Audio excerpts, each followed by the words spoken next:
जय गुरुदेव। परम पुरुष गुरुदेव जी, जय गुरुदेवय नाम। अलख यगम की पार में स्वामी तुम्हें प्रणाम। कोटि कोटि करूं वंदना, अरब खरब प्रणाम। चरण कमल बिसरू नहीं, जय गुरुदेव नाम। परम पूज्य परम संत बाबा जय गुरुदेव जी महाराज के चरणों में कोट कोट प्रणाम। आप सभी प्रेमी भाई बंधुओं, आप सबको सादर जय गुरुदेव। आज का ये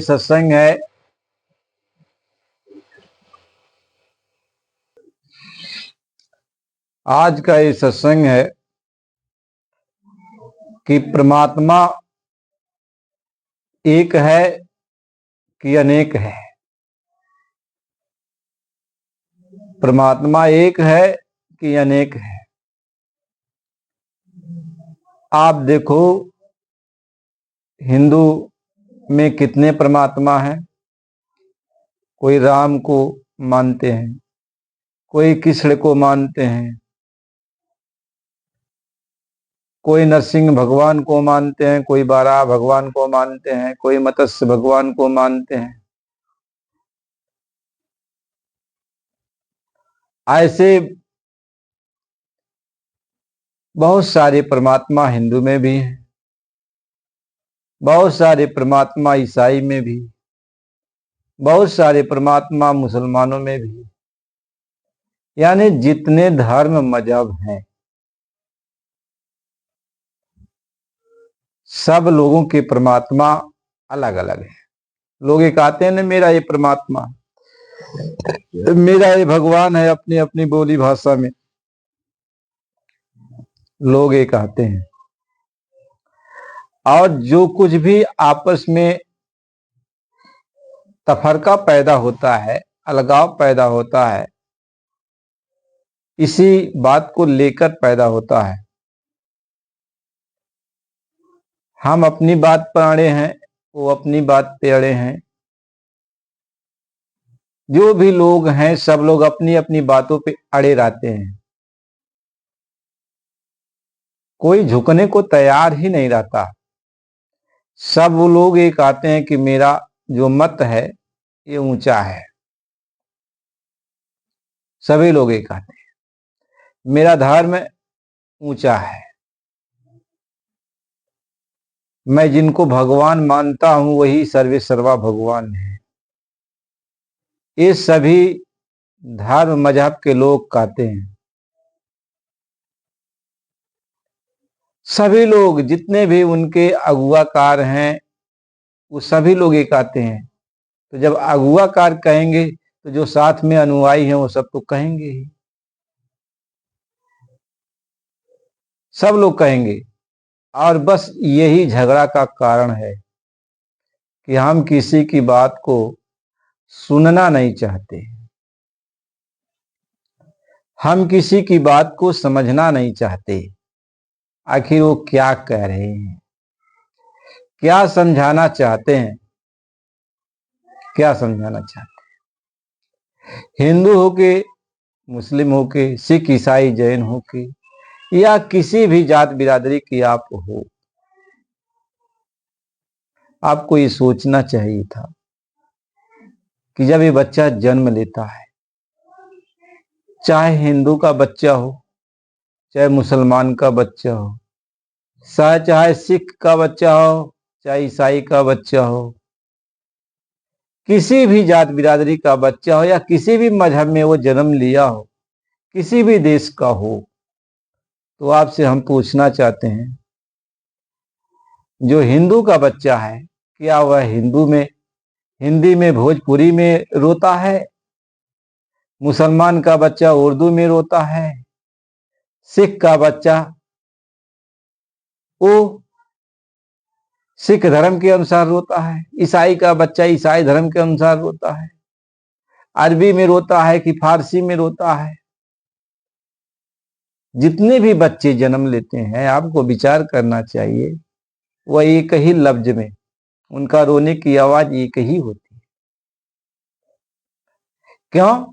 कि उन बच्चों को किसी धर्म मजहब का ज्ञान नहीं है, वो फितरकबाजी में नहीं पड़े हुए हैं। लेकिन वही बच्चा जब सयाना होता है, धीरे धीरे जिस माहौल में पलता है, अब वह भी फितरकबाजी उसके अंदर आ जाती है। वह भी अलग अलग भाषा भाषी का ज्ञान प्राप्त करने लगता है। जिस भी देश का होगा वो उस देश की भाषा को समझने लगेगा और उसी भाषा को ऊंचा मानने लगेगा। इस बात को हमें आपको समझना है। आप देश के किसी कोने में रहो, कहीं पर भी जाओ, तो आपको पानी पीने को वही मिलेगा। आपको हवा पानी जहां जो यहां मिलता है वही वहां पर भी मिलेगा। आपके ऊपर सूरज की गर्मी जो यहां आपको मिलती है वो वहां पर भी मिलेगा। किसी देश में जाओ तो सूरज की गर्मी तो वही मिलेगी, चंद्रमा वही आपको दिखाई पड़ेंगे, वही आपको मिलेंगे। जब धरती वही है, आसमान वही है, तारे सितारे सब वही हैं, सूरज वही है, हवा पानी अग्नि वही है, आप वही सब इस्तेमाल करते हो, तो आप परमात्मा को इतना अनेक कैसे बना दिए? परमात्मा के इतने अनेक रूप कैसे बना दिए? परमात्मा तो एक ही है ना। जो परम सत्ता है, परमात्मा है, जिसके अंदर से हम सारी आत्माएं निकली हैं, वह परम सत्ता परमात्मा तो एक ही है ना। चाहे हम किसी मजहब के हो, लेकिन हमारा भी वही परमात्मा, आपका भी वही परमात्मा, सबका भी तो वही परमात्मा है ना। तो जब परमात्मा एक है, तो परमात्मा से मिलने का मार्ग भी तो एक ही है ना। परमात्मा जब एक ही है, तो परमात्मा से मिलने का मार्ग भी तो एक ही है।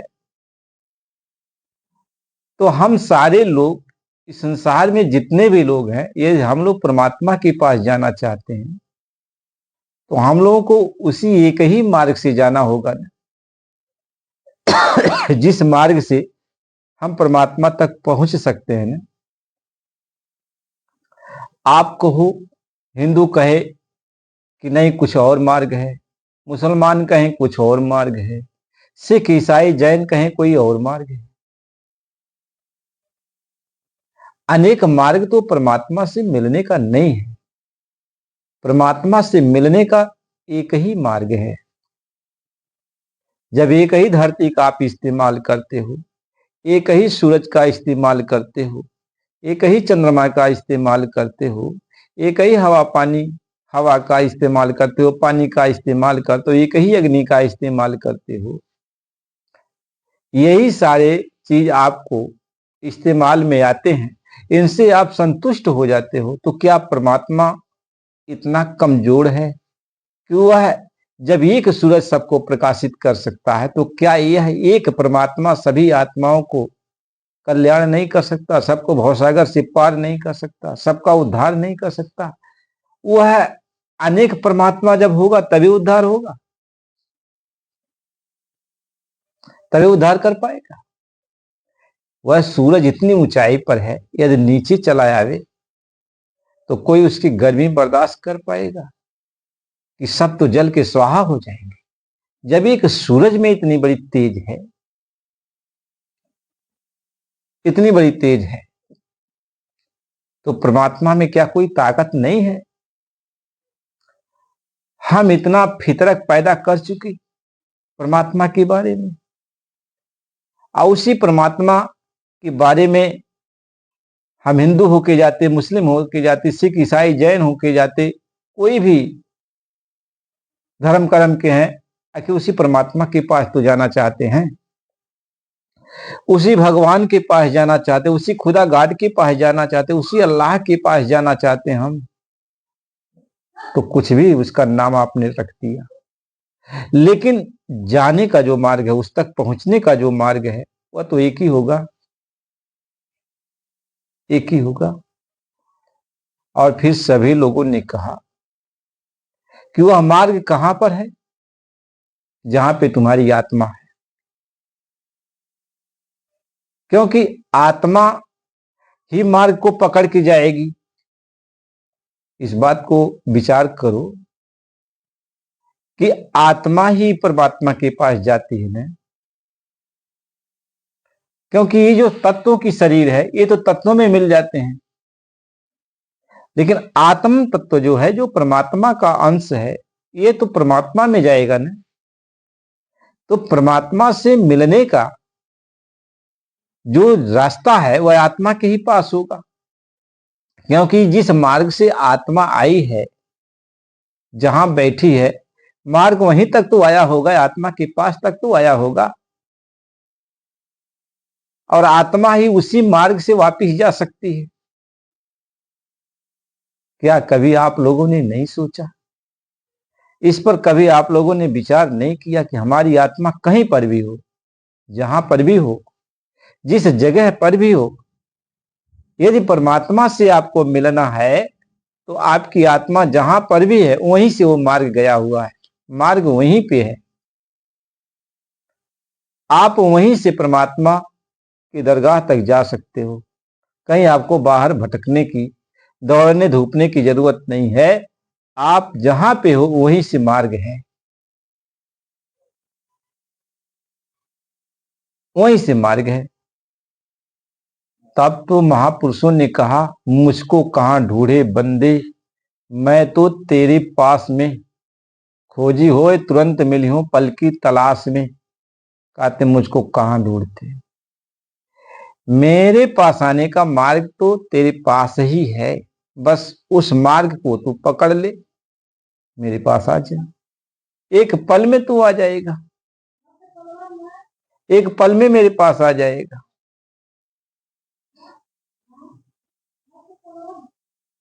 महात्मा तो इसी बात को समझाते हैं।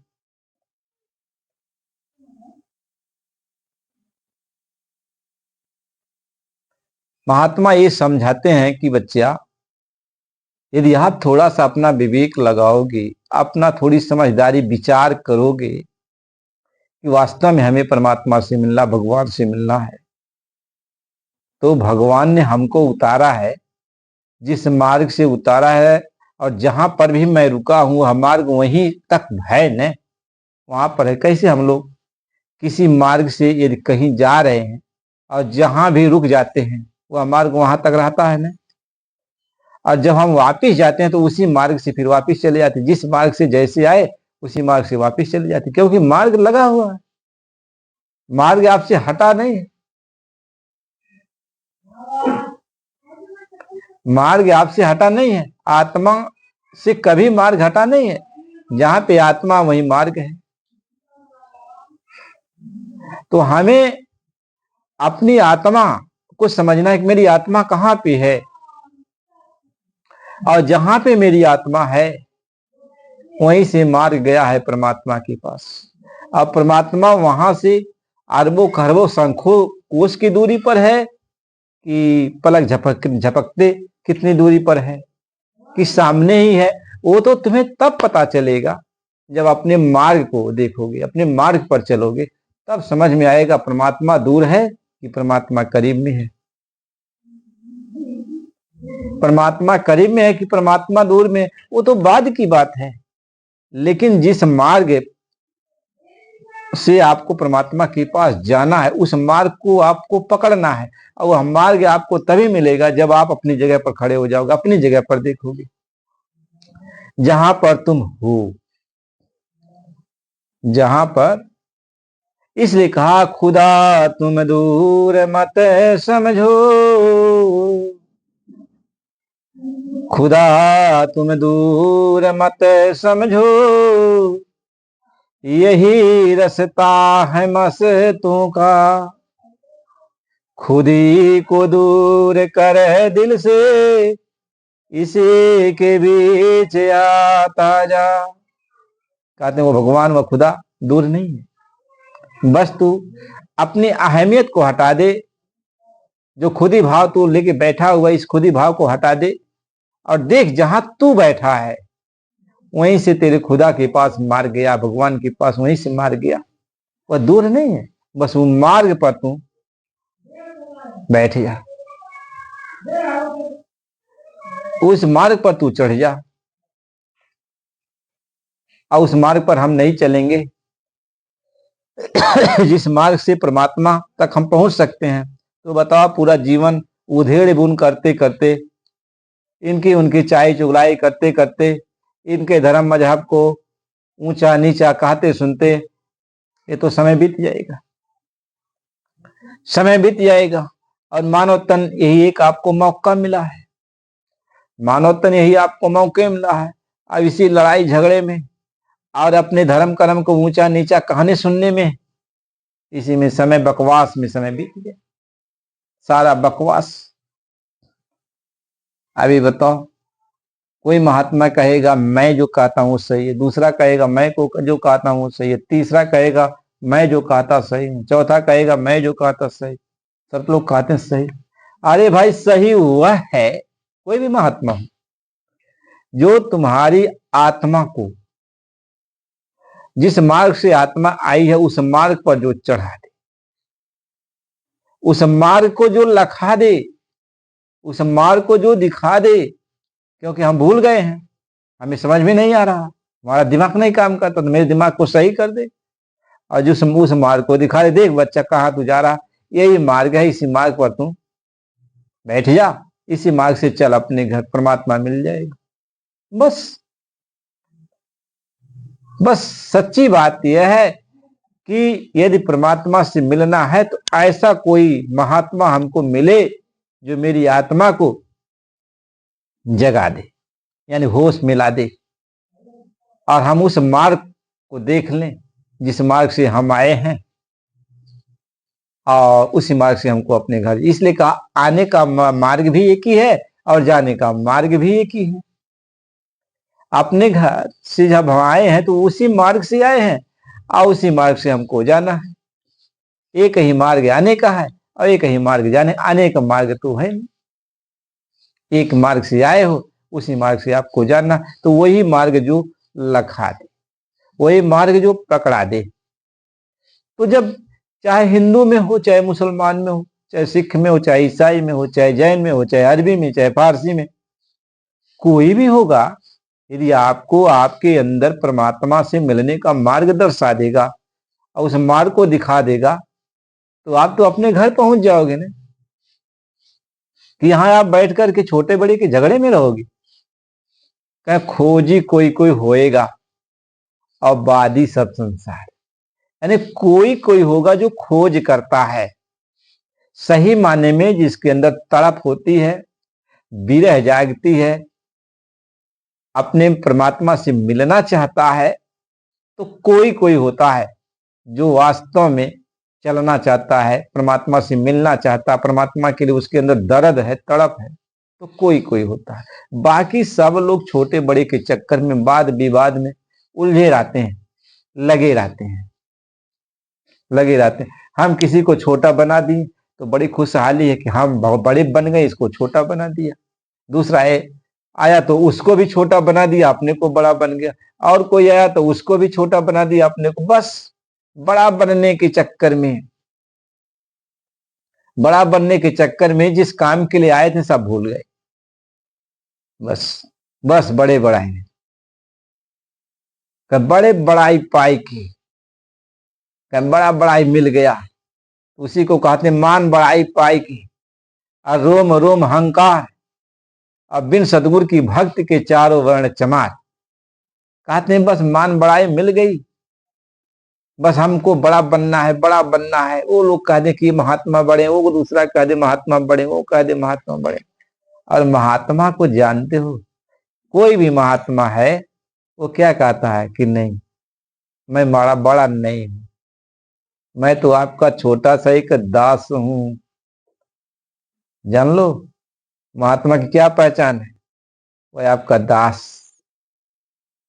आपका सेवक बन गया। वह सेवक है, आपका दास है। वो कहता मैं आपका दास हूं, मैं आपका सेवक हूं, जो भी आप आदेश दोगे मैं आपकी सेवक। महात्मा तो यही कहता।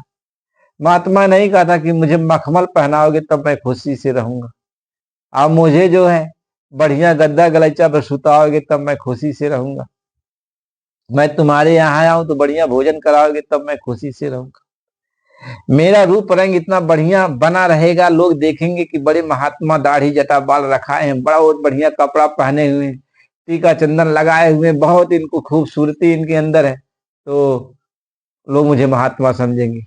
अरे महात्मा, महात्मा ये कहता है कि मैं जैसा भी रहूं,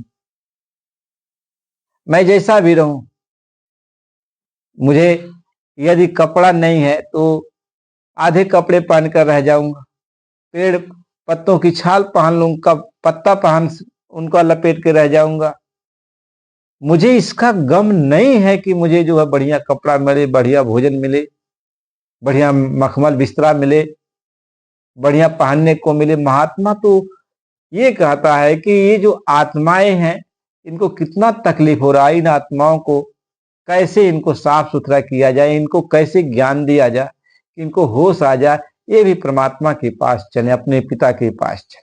तो महात्मा तो ये होते हैं। महात्मा आपकी मान बढ़ाई के भूखे नहीं होते कि आप उनको मान बढ़ाई दोगे तो आपकी जी हजूरी करेगी। महात्मा मान बढ़ाई के भूखे नहीं होते। महात्मा ये कहते हैं कि बच्चा मैं आपका सेवक हूं। गुरु महाराज जी हमारे ऐसे बराबर कहा करते कि बच्चा देखो मैं आपका एक सेवक हूं और मुझसे सेवा ले लो, जो भी सेवा मुझसे कराना चाहते हो मैं करा, मैं आपके तन की गंदगी को धोने के लिए, मन की गंदगी को धोने के लिए, आत्मा की गंदगी को धोने के लिए आया हूं। अपने तन मन की आत्मा की गंदगी को धुला लो। मैं महात्मा नहीं हूं, मैं तो आपका एक सेवक हूं। जितने भी महापुरुष आए सब लोग सेवा का काम किए, सेवा का काम किए कि मैं आपका सेवक हूं। तो जब सेवा करेंगे तभी तो आपको उठा पाएंगे, तभी तो आपको उठा पाएंगे।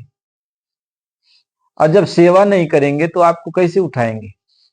इसलिए कहा सेवक सेवा में रहे, अनत कहूं न जाए, कहे कबीर कुसेवका सन्मुख न ठहराए। सेवक सेवा करता है, सेवा में रहता है, यानी तन मन आत्मा के ऊपर लगी जो गंदगी है उसको साफ करता है।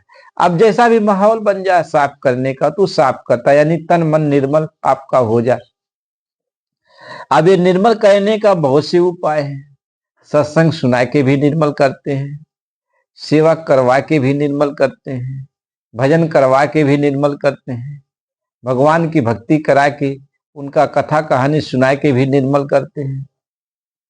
अब उनके पास साबुन होता है, सोडा होता है, पानी होता है, वो अपने हिसाब से आपको साफ करते हैं। पहले तो आपको होश होता है, पहले आपके तन मन की और इंद्रियों की ये जो गंदगियां हैं ये सब साफ करते हैं, तब आपको होश होता है। जैसे कोई आदमी बेहोश हो तो पानी का छींटा मारा जाता है, छींटा मारने पर ठंडक जब जाती है तब उसको होश हो जाता है, तब लोगों को पहचानने लगता है। ऐसे आत्मा अपने घर से बेहोश है, उसको होश नहीं है, तो सत्संग है, सिमरन है, ध्यान है, भजन है, सेवा है, ये सब महात्मा आपको इसी के द्वारा ठंडक देते हैं अंदर में। अब आपकी मलिनता, आपके ऊपर जो नशा चढ़ा हुआ मोह माया का, ये दूर होने लगता है। धीरे धीरे जब नशा उतर जाता है मोह माया का, तो जब नशा उतर जाता है और सत्संग जल का जब छींटा पड़ने लगता है आपके अंदर जब ठंडक जाती है तो फिर आपकी आत्मा जाग जाती है, होश में आ जाती है, आंख खोलती है। तो कहें आंख कान फिर दो खुले, तो फिर आंख कान खुल जाता है। तब महात्मा का होश उसको हो गया कि मैं कहा, यहाँ कैसे आ गई। आत्मा का आती, मैं कहा, यहाँ कैसे आ गई। तब उसको अपने घर की खबर आने लगती है, उसके सामने वो मार्ग दिखाई पड़ता है। इसी मार्ग से तो मैं आई थी अपने परमात्मा के पास से, और उस मार्ग को पकड़ लिया। महात्मा कहते हैं पकड़ ले, चल अपने देश। तो उस मार्ग को आत्मा पकड़ लेती है और अपने घर निकल जाती है।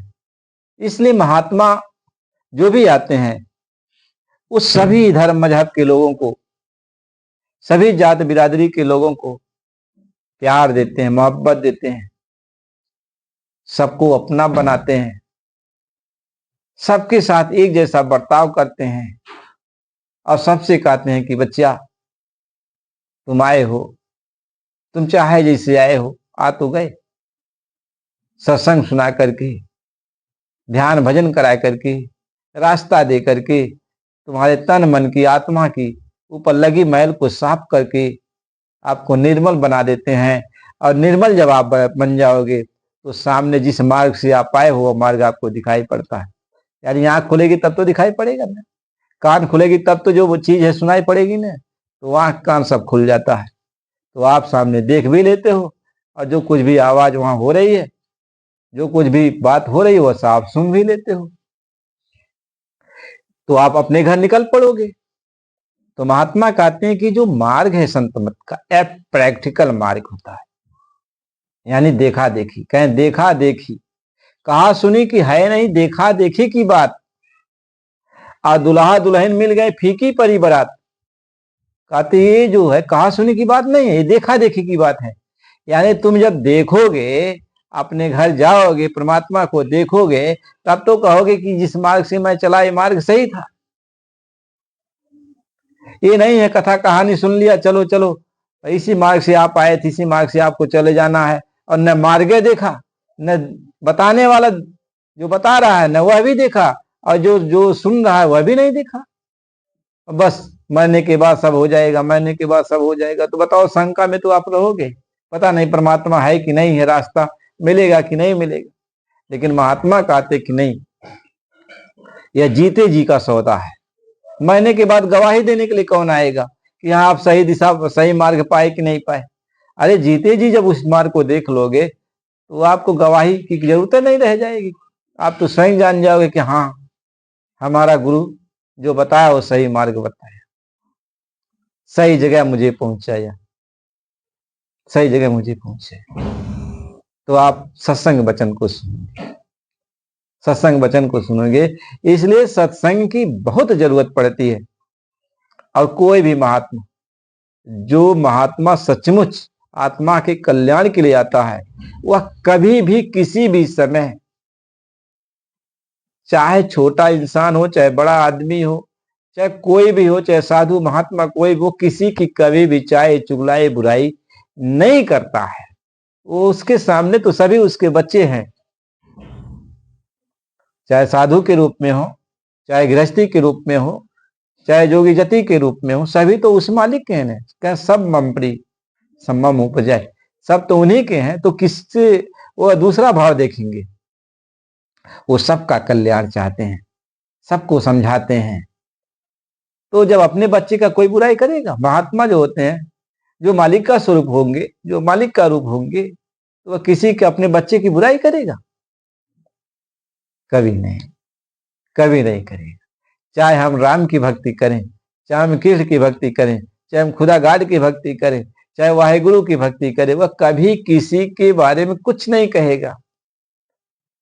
और जब आप उसके करीब में जाओगे, पहुंच गए, किसी संजोग से आप किसी की भक्ति कर रहे हो, जब उसके करीब में आप पहुंच गए, वो महात्मा आपके पास पहुंच गया, आपको दो चार बातें सुनाने लगा, तो उसकी बोली भाषा में, उसकी वाणी में, उसके रहन सहन में खिंचाव होता, आकर्षण होता है, अपनत्व का भाव होता है। जैसे मेरा कोई अपना है, कहीं बिछुड़ गया था, आया है, तो हम लोग घेर घार करके उस महात्मा के आगे पीछे आमने सामने बैठ जाते हैं और उनकी बोली भाषा इतनी प्यारी लगती, इतनी मीठी लगती है कि हम लोग अपने धर्म कर्म को, जो कुछ भी जिसको टेक बना के बैठे सब भूल जाते हैं और महात्मा के वचन को बड़ी गौर से सुनने लगते हैं।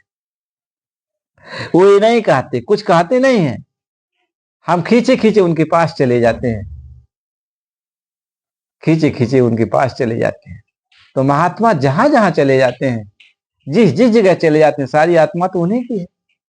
कौन नहीं अपने पिता को पाकर, अपने प्रभु को पाकर, कौन नहीं उनके करीब में जाएगा।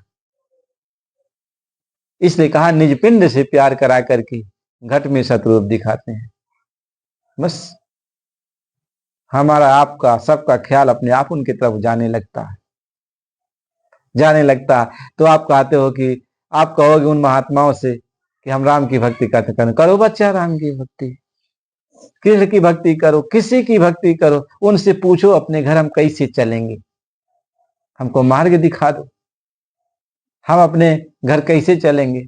यदि आप मार्ग दिखा सकते हो तो दिखा दो, नहीं दिखा सकते हो तो कोई दिखाने वाला कोई महात्मा के पास भेज दो। कभी कुछ कहा थोड़ी, महापुरुष से थोड़ी कहते। ये है आपको अपने घर चलने के लिए जो जुक्ति है, जो सूत्र है, वो बता देते हैं, बता देते हैं। तो जब बता देते हैं तो फिर महात्मा तो यही कहते हैं, कोई भी है उससे पूछो मैं कहां से आया हूं, मैं कहां से आया हूं और मैं कहां जाऊंगा, यहां मैं कैसे फंसा, कैसे निकलूंगा, कैसे निकलूंगा। यदि कोई इसको आपके इन प्रश्नों का जवाब देने का मतलब थोड़ी कि उत्तर दे दिया, नहीं। जवाब देने का मतलब है कि आपको निकालेगा।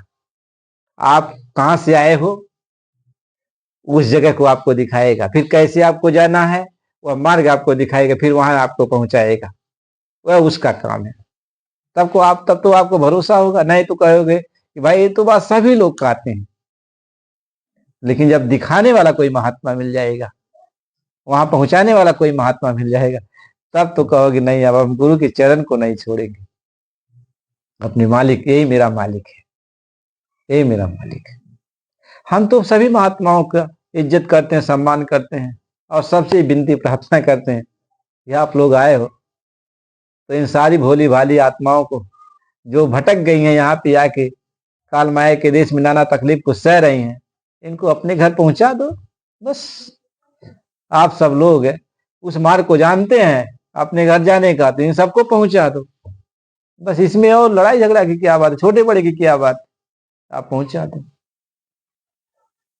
हम लोग पहुंच जाएंगे। भाई अपने घर कोई चला गया तो धन्य नहीं हो जाएगा, कोई भी पहुंचा दिया। हम लोग रास्ता भटक जाते हैं, कोई आदमी जा रहा है उससे पूछ लेते हैं तो कहता अरे भैया कहाँ आगे जा रहे हो, ऐसे रास्ता यहाँ गया है, तो वहां हम लोग घूम जाते हैं, कहते हैं भैया बहुत अच्छी, आप न होते तो कैसे हम लोग भटक जाते, बड़ी दूर चले जाते। तो कोई भी परमात्मा के पास पहुंचा दे, अपने पिता के पास पहुंचा दे, तो उसकी बड़ाई तो की जाएगी ना, उसी की बड़ाई की जाएगी। तो इतने सारे महात्मा हैं, भगवान से सभी आत्मा मिलना ही चाहती है ना, तो मिला दो, मिला दो, इसमें कौन सी बात है। आप लोग मिला दो, पहुंचे हुए आप लोग सब लोग जानते हो, भगवान से मिले जुले हो, हम सबको वहां पहुंचा दो, मिला दो। इसमें लड़ाई झगड़ा की कौन सी बात है, छोटे बड़े की कौन सी बात है। बस हमको भगवान चाहिए, अपना घर चाहिए, अपना परमात्मा चाहिए। प्रेमी भाई बहनों, सत्संग की बड़ी जरूरत है, हम लोगों को सत्संग सुनना चाहिए। सत्संग सुनेंगे तभी बातें समझ में आएंगी। इसलिए यदि आपको सत्संग समझ में आता है और सत्संग आप लोग सुनना चाहते हो तो चैनल को लाइक और सब्सक्राइब कर दीजिए, ताकि बराबर सत्संग आपको मिलता रहे। जय गुरु।